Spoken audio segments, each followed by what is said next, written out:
Bonjour à tous, bienvenue dans ce nouvel épisode du podcast Rencontre.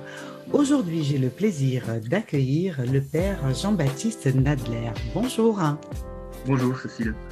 Merci d'avoir accepté mon invitation.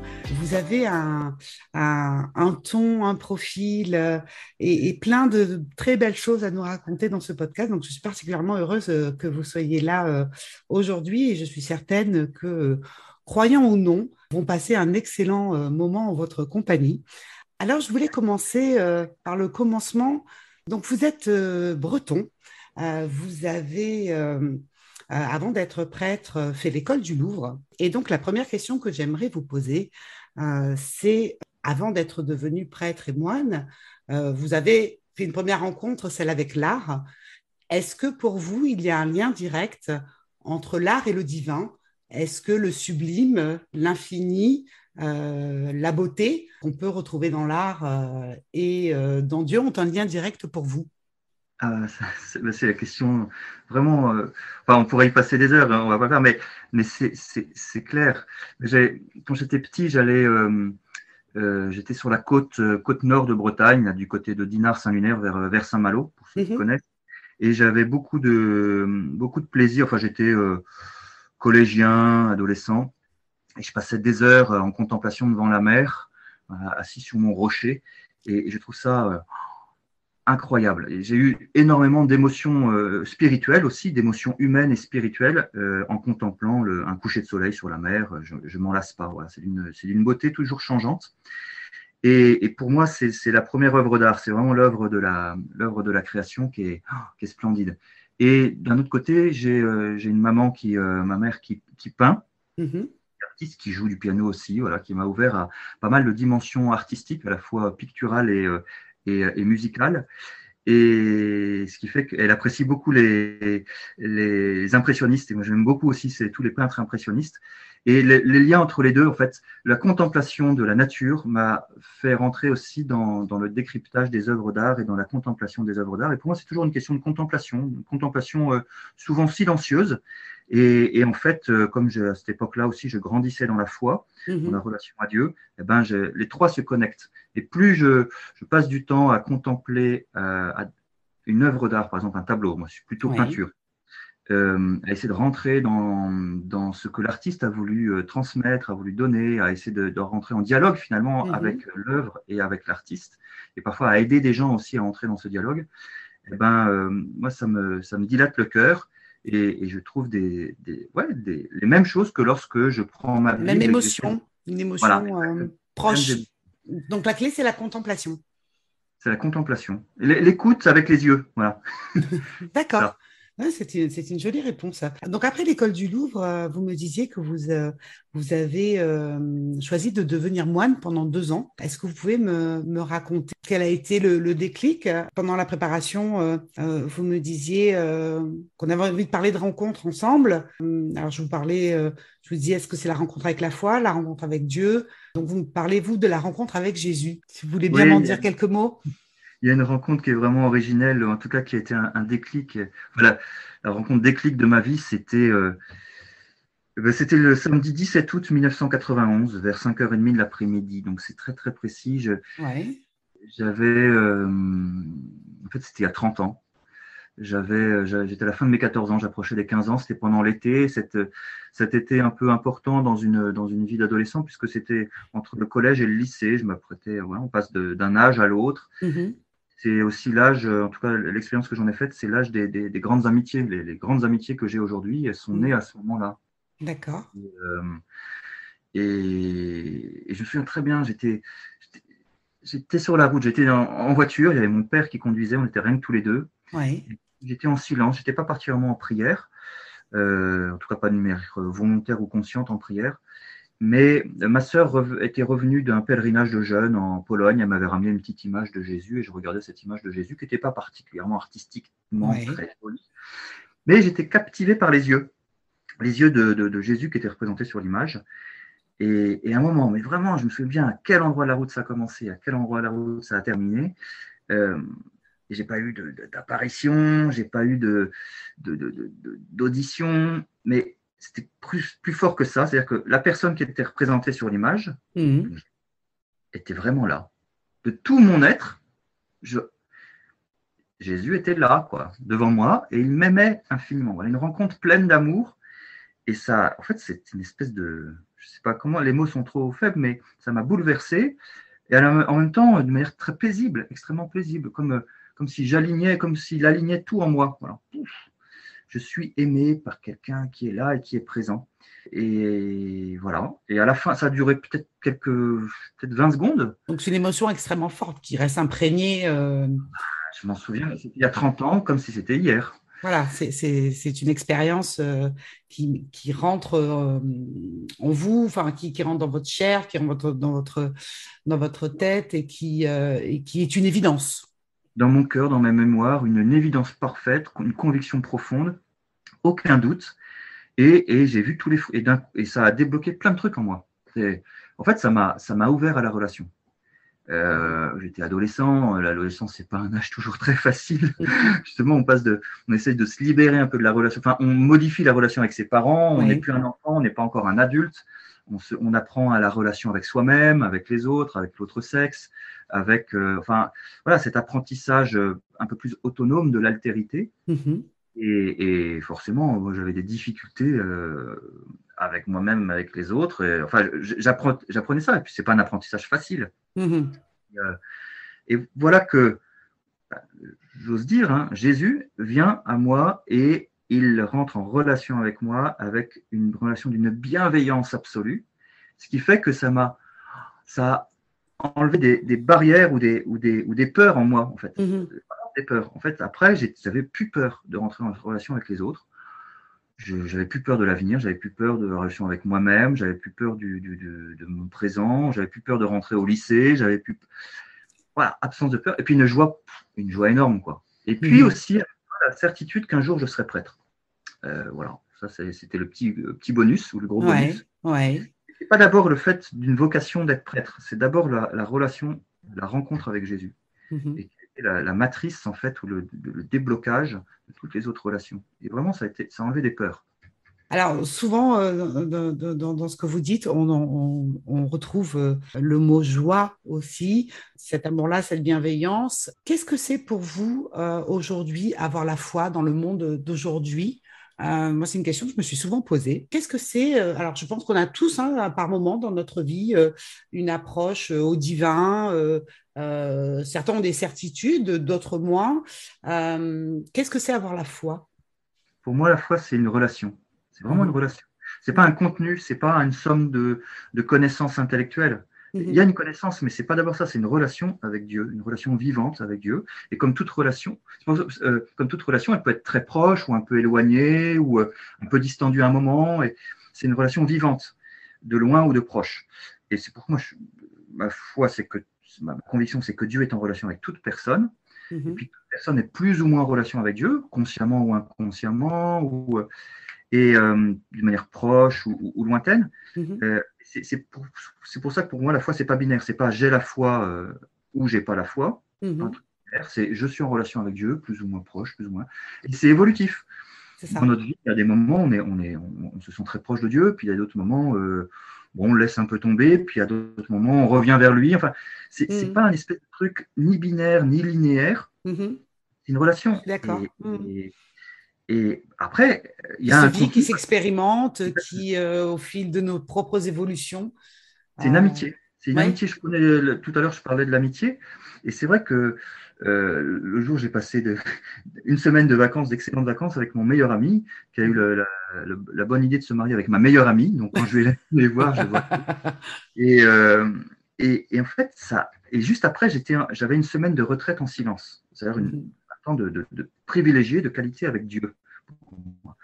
Et ben, en fait, les deux vont ensemble. C'est-à-dire que cette semaine de qualité avec mes amis, c'est du même ordre que la semaine de qualité avec Dieu, parce que c'est de l'amitié. Et pour moi, la foi, c'est de l'amitié. Voilà, c'est l'amitié, la relation d'amitié avec Dieu.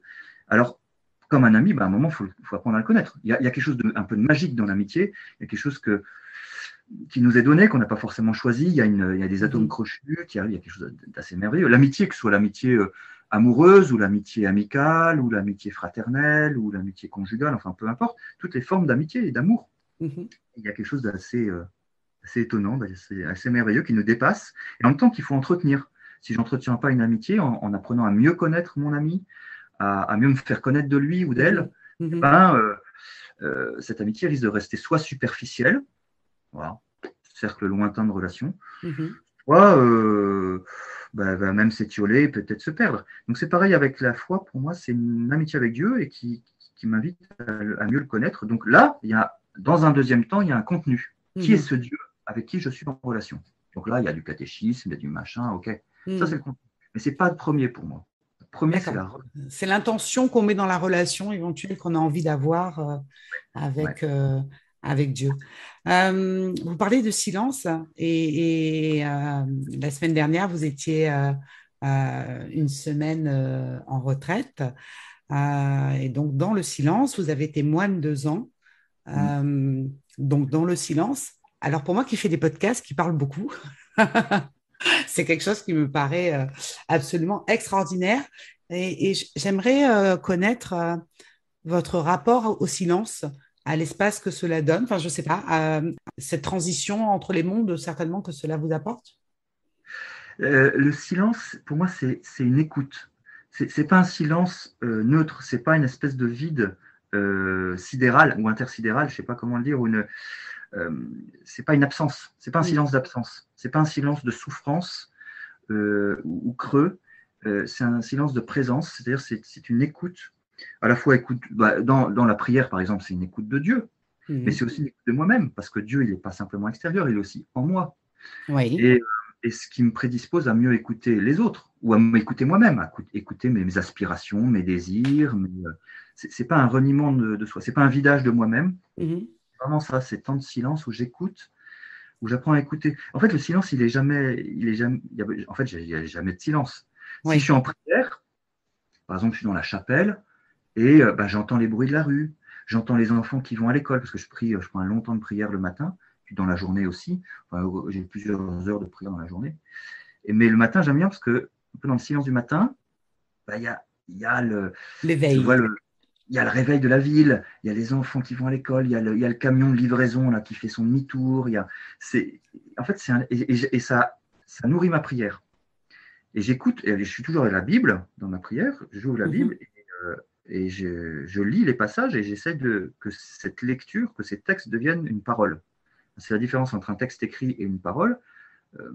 Pour les chrétiens, nous ne sommes pas une religion de la Bible, c'est-à-dire du texte écrit, nous sommes une religion de la parole. Et donc, j'aime bien dans la prière, parfois, lire à haute voix, et laisser résonner dans le silence. Et c'est ça que j'ai appris au monastère quand j'étais moine pendant 2 ans. En fait, le moine parle très peu, mais il chante beaucoup. C'est vrai qu'une prière a une toute autre. On la vit de façon extrêmement différente selon qu'on la lise dans sa tête ou à un moment donné, si on la dit à haute voix et qu'elle résonne. Exactement, c'est ça. Et pareil, la parole. En fait, le silence, il a besoin. C'est pas une valeur. Pour moi, c'est pas un but en soi. C'est un moyen d'écouter. De créer de l'espace pour mieux écouter. Pour mieux écouter. Et le monastère où j'étais, on chantait beaucoup en grégorien. Ce magnifique chant qui vient du fond des âges, qui a 1200, 1300 ans d'existence. Et le chant grégorien, en fait, c'est du latin, mais c'est des textes de la Bible mis en musique. En fait, quand on chante du grégorien, la parole de Dieu rentre mieux en nous, et puis elle est portée par la beauté de la musique. Et puis après le temps de silence, en fait, le chant grégorien continue son action. En fait, il y a un écho en nous, en intérieur. C'est pour ça, c'est pas du silence creux, c'est pas du silence pour le silence, c'est du silence pour écouter. D'ailleurs, dans la Bible, le premier commandement qui est donné aux hommes, que Dieu donne, c'est écoute. Écoute. Et j'étais chez les moines, donc écoute Israël, le Seigneur notre Dieu est l'unique, tu aimeras le Seigneur ton Dieu. Et j'étais chez les moines, chez les bénédictins, et là, c'est fondé par Saint Benoît au 6e, 7e siècle. Il écrit une règle pour les moines, et le premier mot de la règle, c'est pareil, c'est écoute. C'est ça le but du silence, en fait, c'est d'écouter. Alors, vous êtes recteur donc en Bretagne, donc à Vannes, vous avez donc 2 églises et dans une toute petite île du Morbihan qui s'appelle Ars. Et quand nous avons échangé, vous m'avez beaucoup parlé de la rencontre aussi avec vos paroissiens qui vous donnait énormément de joie. Je Mm. voulais préciser aussi que vous êtes sur les réseaux sociaux, donc sur Facebook, sur Twitter, et que vous y parlez, bien sûr, de Jésus, mais de pêche aussi, de football. Et la question que je voudrais vous poser maintenant, c'est, vous êtes particulièrement attaché à cette rencontre et que vous provoquez sans cesse. Qui sont les personnes qui vous suivent sur les réseaux sociaux? Qui sont vos paroissiens? Et quel est ce lien qui a l'air de si bien fonctionner entre vous et qui crée cette espèce de joie qui se ressent, hein, même au travers des réseaux sociaux, dans votre communication, dans ce que les gens vous répondent et dans ce qu'ils ont envie de partager avec vous. C'est super gentil de votre part voilà, de dire ça parce que on a peu de recul vis-à-vis de soi-même, hein, et le fait que vous évoquiez justement l'impression que ça vous donne, qui ressort de mes relations sur les réseaux sociaux notamment, voilà, ça me touche beaucoup parce que c'est aussi un peu ça que j'essaie de vivre. Alors C'est attention. vraiment ce qui m'a donné envie de vous inviter, hein. Voilà, je vous suivais et vraiment je me suis dit, voilà, c'est quelqu'un qui maîtrise un certain art de la rencontre par son ouverture, par son humour, par son envie d'aller aux autres, vers les autres. Ben, merci beaucoup. Et, ben, alors, qui sont ceux qui suivent? Ben, Cécile Baessa, par exemple. Euh, non, non, alors, bon, il y a des rencontres parfois qui sont difficiles, hein. Même sur les réseaux, on sait bien que sur les réseaux sociaux, je suis aussi sur Instagram, mais là, c'est plus tranquille. Mais sur Twitter ou Facebook, il peut y avoir aussi de la violence qui s'exprime. Moi, j'en suis toujours désolé. Alors, dans ce cas-là, j'essaie de pas trop répondre. Mais j'ai fait des erreurs souvent. Voilà, ça fait pas mal d'années que j'y suis. Je suis présent sur ces lieux-là. Et j'ai appris des erreurs aussi. Mais j'y suis justement pour la rencontre. En fait, comme curé de paroisse, je rencontre des centaines de personnes dans la semaine, voire des milliers de personnes dans la semaine et de tout type. Donc, en fait, je n'avais pas besoin de venir sur les réseaux pour rencontrer des gens parce que Bien sûr. j'en rencontre énormément, IRL, in real life, voilà, et des rencontres de tout type parce qu'un prêtre, notre quotidien est semé de rencontres. Dans la même journée, on va rencontrer des croyants, des non-croyants, des jeunes. Hier, à la sortie de la messe, j'avais un jeune couple qui me demande, bah, nous, on va se fiancer, on veut se préparer au mariage. Est-ce que vous pouvez nous accompagner au mariage? Mm-hmm. Ben, voilà, et juste avant, 2 heures avant ou 1 heure avant, ben, j'étais allé rencontrer dans une EHPAD une personne qui est en fin de vie pour prier pour elle et pour lui donner le sacrement des malades. Voilà, dans la même heure, je Oui, côtoie un couple qui se l'avenir est. construit, une fin de vie et l'entrée dans le ciel, hein, parce que c'est Mm. ça, la fin de vie sur Terre, c'est pour se préparer au ciel. Je peux rencontrer hier soir en allant prier, bah, je suis allé rencontrer le Seigneur et juste avant, bah, il y a un pauvre là un SDF qui dort dans le parvis de l'église. Donc Mm-hmm. j'ai échangé un peu avec lui avant et juste après j'ai prié pour lui. Voilà, ça c'est les richesses incroyables d'une rencontre au quotidien pour un prêtre. Alors sur les réseaux, ben, je me suis dit tiens, ça vaut le coup d'être présent et pour moi c'était pour aller à la rencontre de ceux qui ne sont pas forcément chrétiens. C'est pas forcément pour voir les paroissiens. Les paroissiens, je les vois à la sortie de l'église, Mm-hmm. je vais chez eux, etc. C'était pour continuer de faire ce que je fais aussi à Vannes, que je faisais dans mes différents lieux où je suis passé, c'est-à-dire d'aller faire des visites à domicile, de prendre par exemple un immeuble ou une rue et d'aller sonner aux portes et d'aller me présenter. Bonjour, je suis le curé de la paroisse et puis je viens pour faire connaissance. Et alors, les gens disent, ah oui, mais moi, je suis pas chrétien, je suis pas croyant. Je dis, bah, c'est justement pour ça, pour me mettre à votre écoute, pour faire connaissance. Et j'ai toujours été super bien accueilli. Mm-hmm. Donc, c'est un peu dans cet ordre-là. Et, euh, et sur les réseaux, ben, surtout pour moi, la clé, c'est d'être moi-même. C'est Mm-hmm. pour ça que ben, je ne vais pas raconter ma vie, mais je ne joue pas un rôle. Quoi. Je ne Mm. suis pas Extrêmement spontané. le prêtre dans son rôle de prêtre. Non, je suis moi-même, Jean-Baptiste Nadler. Certes, je suis prêtre, c'est évident, je ne peux pas le cacher, j'en suis heureux. Et en même temps, j'ai aussi des passions. Ben, par exemple, j'aime beaucoup la chasse sous-marine. Donc, Mm-hmm. je vais partager mon résultat de chasse sous-marine. J'ai beaucoup aimé dans ma jeunesse la musique un peu hardcore. Ben, voilà, des fois, je mets ça. Le football aussi. Vous parlez beaucoup de football. J'aime beaucoup jouer. Voilà, comme prêtre, hélas, peu de temps pour ça, mais j'aime beaucoup jouer au foot. Je ne suis pas très très bon, mais j'aime bien parce que c'est un sport collectif et qu'il Ouais. y a de la joie et des rencontres. Voilà. Donc, je suis moi-même. À partir de là, bah, il y a des rencontres qui se font, il y a des gens que je découvre. Mon but, c'est pas de découvrir des gens que je connais, enfin, d'être en contact avec des gens Oui. que je connais. Et j'avoue, je finirai par là, c'est que j'ai des vraies amitiés qui sont nées sur Facebook. Mhm. Il y a des gens que je ne connaissais pas. On s'est rencontrés sur Facebook. On interagit. Et ma joie, en fait, c'est de pouvoir, à un moment, les rencontrer en vrai, quand Mhm. c'est donné. Et on se rend compte que, en fait, on se connaît déjà. Il y a déjà une amitié qui est créée depuis les Bien années. sûr, Et que quand on se rend compte, en fait, c'est pas une autre personne qu'on a en face. tout à Ce qui fait. montre bien qu'il n'y avait pas un rôle. La personne ne jouait pas un rôle, je ne jouais pas un rôle. Mhm. Et j'ai des vrais amis, mais vraiment, hein, des Mhm. vrais amis, des amitiés qui sont nées sur Facebook. Et Mhm. au bout de plusieurs années, on s'est rencontrés en vrai. Et puis après, quand on peut se voir, on se rencontre. Et ça, c'est incroyable.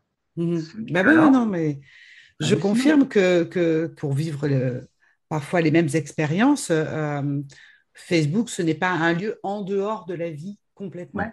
C'est un lieu de vie qui est autre, mais qui reste un lieu potentiel de vraies rencontres. Ouais, et d'apprentissage, moi j'apprends beaucoup avec les personnes que ça me permet d'élargir mes cercles de connaissances, d'aller plus loin que les paroissiens, qui sont super, il n'y a pas de souci, Mhm. mais de rencontrer des gens qui partagent pas ma foi ou pas les mêmes convictions, et en même temps d'apprendre, de découvrir. Ouais. Alors, vous êtes breton, vous adorez votre Bretagne natale. Vous nous faites voyager hein, avec de magnifiques photos. Est-ce que vous pourriez me dire deux petits mots de cette île d'art sur laquelle vous allez régulièrement faire la messe et vous me racontiez ce trajet que vous faisiez là aussi où vous étiez en contemplation et me parler de vos paroissiens et de la relation particulière que vous pouvez avoir avec eux aussi parce que c'est un lieu particulier d'être, je pense que c'est particulier d'être prêtre sur une île. Ouais, j'ai cette joie d'être curé, recteur, comme on dit chez nous, Mm. de l'île d'Ar. Donc, c'est une île qui est au centre du golfe du Morbihan, ce grand estuaire qui est splendide, cette petite mer presque fermée. Et l'île d'Ar, elle est vraiment au centre, c'est-à-dire elle est la plus éloignée du continent. Et donc, ça me demande il y a une demi-heure de traversée Mhm. depuis le port de Vannes, la garde maritime de Vannes, jusqu'au débarcadère de l'île d'Ar. Puis après, j'ai une petite voiture sur place, donc ensuite, il faut que je me rende dans le bourg. Mhm. C'est un univers incroyable. Moi, ça me fait cette demi-heure de traversée, je passe d'un monde à l'autre. Je passe de Mhm. monde à la ville. Vannes, c'est une petite ville, mais c'est une Mhm. ville, à l'île d'Ar, qui finalement est un village sur une île. C'est ça. Ouais, ouais. Et il y a un côté magique. Et en même temps, les gens, c'est des gens concrets, hein, très concrètement. Les paroissiens sont super. Ils sont très fidèles. Ils aiment beaucoup leur île, ils aiment beaucoup leur paroisse. En plus, il y a de ça, il y a une très belle église. Et puis, il y a des couleurs, il y a des ciels splendides. Et rien que cette traversée, on rentre dans un autre monde. Donc, je retrouve les paroissiens. Et puis, pendant l'été, bah, il y a aussi des gens de passage sur l'île pour une journée ou deux, ou Mhm. quelques. Et donc, il y a aussi là des belles rencontres. Et c'est un monde un peu à part, les rencontres, je trouve, sont plus en profondeur, enfin, peuvent facilement être il y a quelque chose de très authentique. Alors, il faut comment dire, conquérir le cœur des îles d'Arrêt, hein. Voilà. Ce sont les habitants de l'île d'Ar. Il Mhm. faut, ce sont des cœurs qui ne se livrent pas comme ça. Mais si Mhm. on est dans l'authenticité, et si on est dans une position basse d'écoute, eh ben, en fait, ils se livrent et c'est vraiment beau. C'est vraiment beau.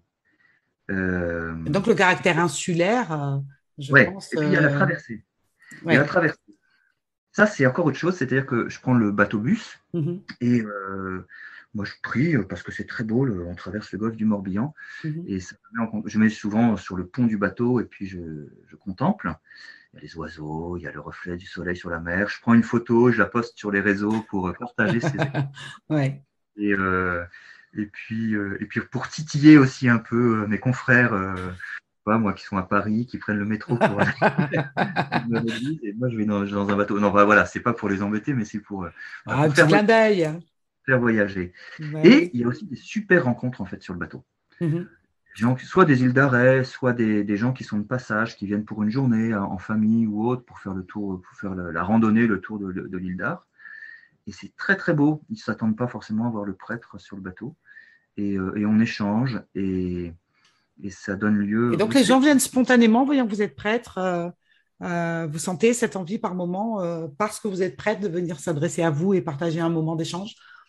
Parfois, ils n'osent pas trop. Ils voient que je suis prête parce que je porte un habit, un col romain qui manifeste que je suis là à leur service. Voilà, je suis prête et donc je suis à leur service.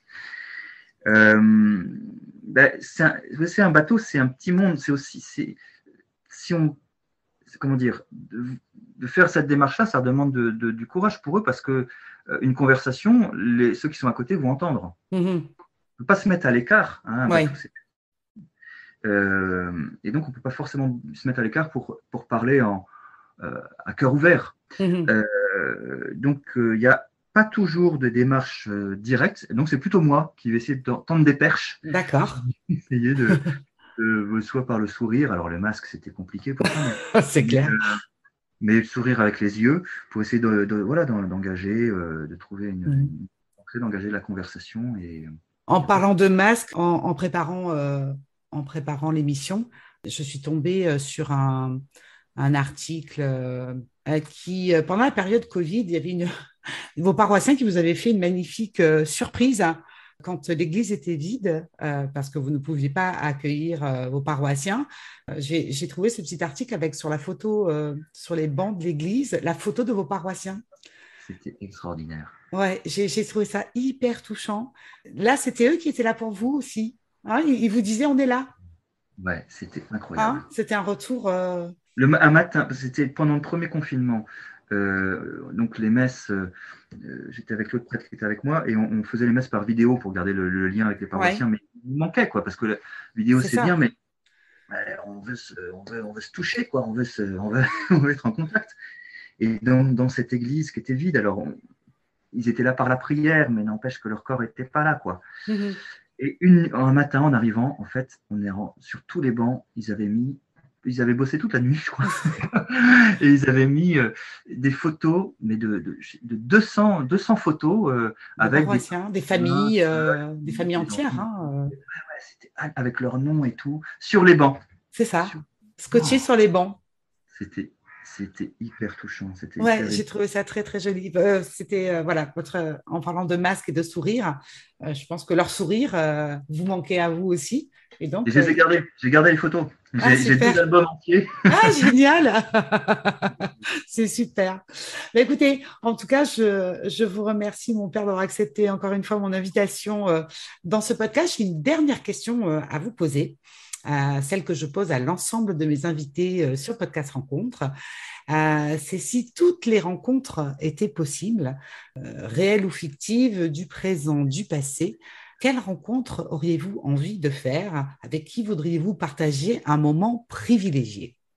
Ça, c'est une sacrée question. Hein. Spontanément, j'aurais dit avec Jésus, mais en fait, je le rencontre déjà. Donc... Eh oui, parce qu'il y a pas mal de gens qui me répondent avec Dieu. Hein.